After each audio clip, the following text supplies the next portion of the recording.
الحمدللہ رب العالمین والصلاة والسلام علی سید الانبیاء والمرسلین اما بعد فاعوذ باللہ من الشیطان الرجیم بسم اللہ الرحمن الرحیم۔ حمد و صلاۃ کے بعد ناظرین، احادیث میں قرآن مجید برہان رشید کے بہت سے فضائل بیان کیے گئے ہیں۔ حضرت علی المرتضیٰ کرم اللہ تعالی وجہہ الکریم سے روایت ہے کہ تاجدار رسالت مآب صلی اللہ علیہ وآلہ وسلم نے ارشاد فرمایا، ان قریب ایک فتنہ برپا ہوگا۔ میں نے عرض کیا، یا رسول اللہ، اس سے بچنے کا طریقہ کیا ہوگا؟ میرے آقا علیہ الصلوۃ والسلام نے ارشاد فرمایا، اللہ کی کتاب۔ فرمایا اللہ کی کتاب جس میں تمہارے اگلوں اور پچھلوں کی خبریں ہیں اور تمہارے آپس کے فیصلے ہیں۔ قرآن فیصلہ کن ہے اور یہ کوئی مذاق نہیں۔ جو ظالم اسے چھوڑ دے گا اللہ تعالیٰ اسے تباہ کر دے گا، اور جو اس کے غیر میں ہدایت ڈھونڈے گا اللہ اسے گمراہ کر دے گا۔ اور وہ اللہ تعالیٰ کی مضبوط رسی اور وہ حکمت والا ذکر ہے، وہ سیدھا راستہ ہے۔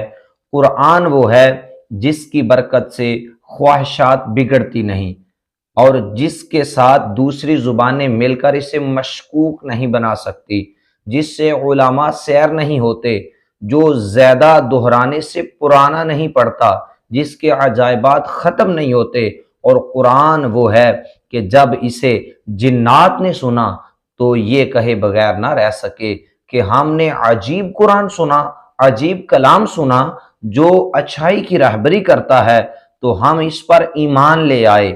جو قرآن کا قائل ہے وہ سچا ہے، اور جس نے اس پر عمل کیا وہ ثواب پائے گا، اور جو اس کی طرف بلائے گا وہ سیدھی راہ کی طرف بلائے گا۔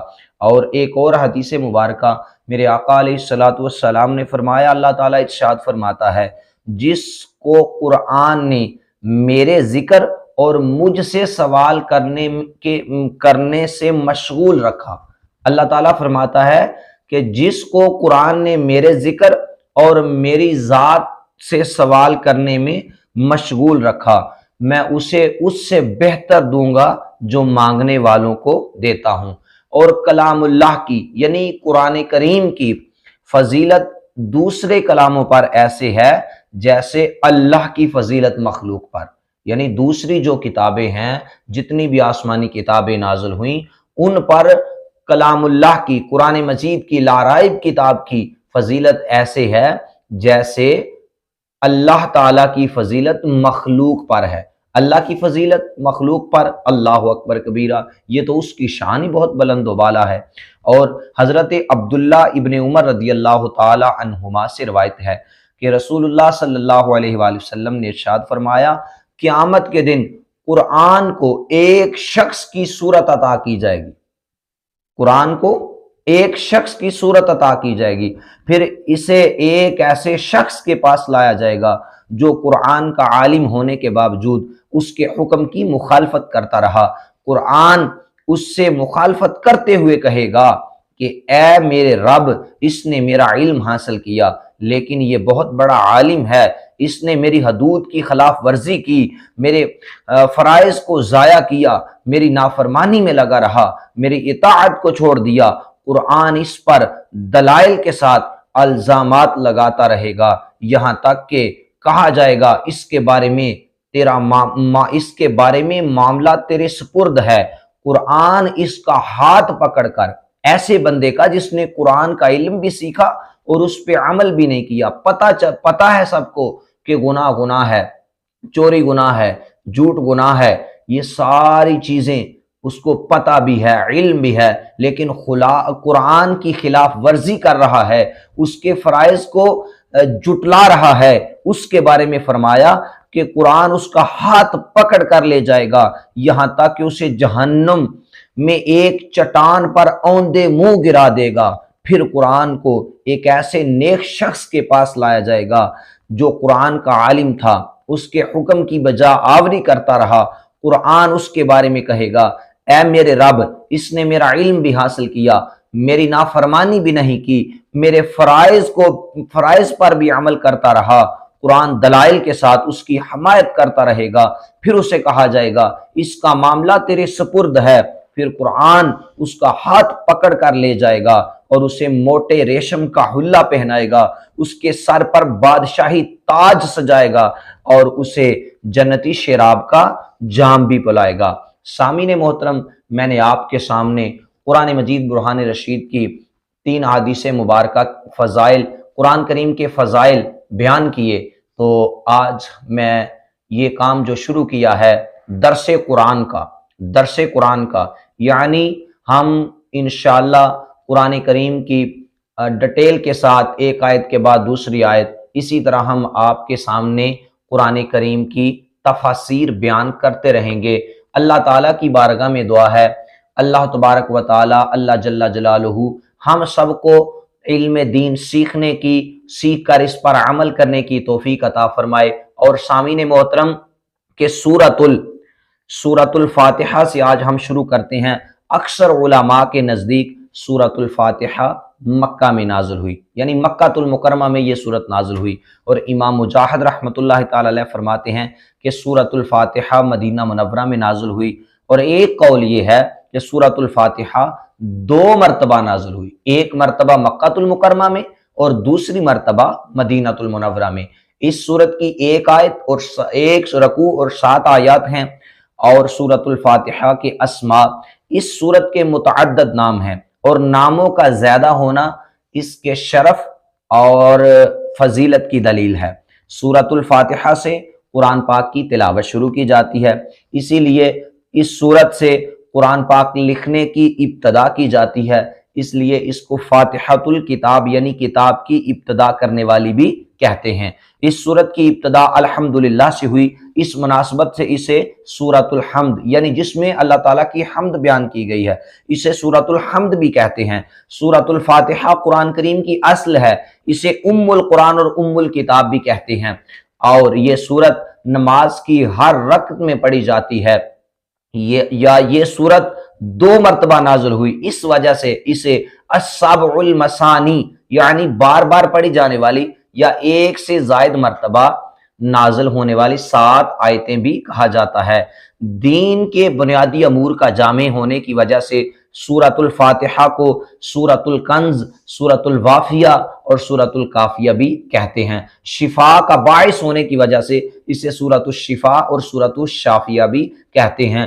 دعا پر مشتمل ہونے کی وجہ سے اسے سورۃ الدعاء، سورۃ التعلیم المسئلہ اور بھی اس کے کئی نام ہیں، سورۃ المناجات بھی اسے کہا جاتا ہے۔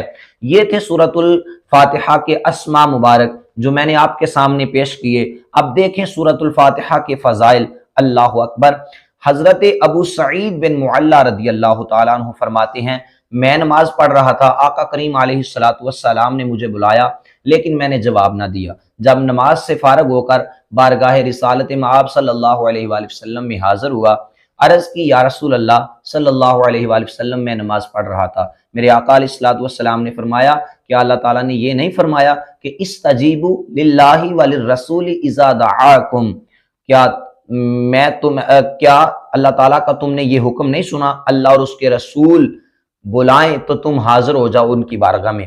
پھر ارشاد فرمایا کیا میں تمہیں تمہارے مسجد سے نکلنے سے پہلے قرآن عظیم کی سب سے عظیم سورت نہ سکھاؤں؟ پھر آپ علیہ السلام نے میرا ہاتھ پکڑ لیا، اور جب میرا ہاتھ پکڑا، جب ہم نے نکلنے کا ارادہ کیا، میرے آقا علیہ السلام کو میں نے عرض کیا یا رسول اللہ آپ نے کہا تھا کہ میں آپ کو قرآن عظیم کی سب سے عظیم سورت سکھاؤں گا، تو میرے آقا علیہ السلام نے ارشاد فرمایا وہ سورت الحمدللہ رب العالمین ہے۔